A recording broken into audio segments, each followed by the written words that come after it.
Hey there, guys. How y'all doing today? Hope you're well. Just over here poking in the final hair and kind of beard and eyebrow texture on this big, weird, four-faced jar.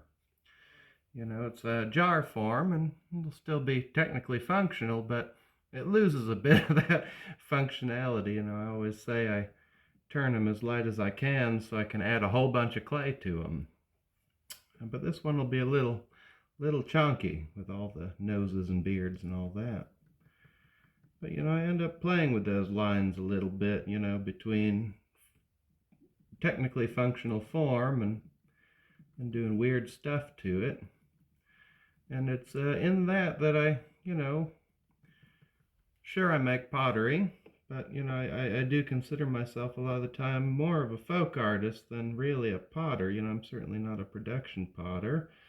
I make pots, but mostly what I do to them is the folk art.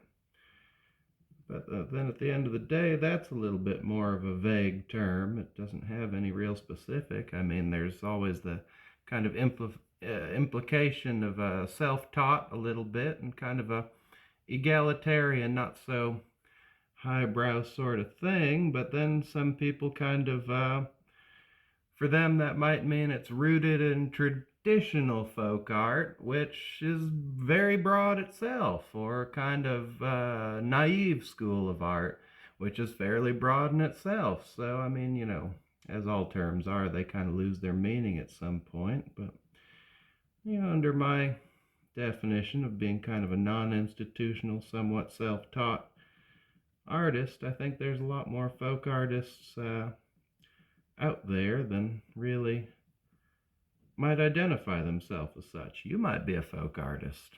Of course, some people call it a outsider art. Outside of what? I don't know. But we can get caught up in the terms all day. I just make my own unique stuff and try to keep it egalitarian. Not only do I believe folk art's by the people, but it's for the people. So I struggle with paying myself. But anyways, I just wanted to show y'all what I was working on and say hello and ramble on about folk art. But anyways, hope y'all are well, taking care, loving yourself and each other, and doing your best. Go out and do something weird, make some folk art. All right, guys, I'll talk to you later. Bye-bye.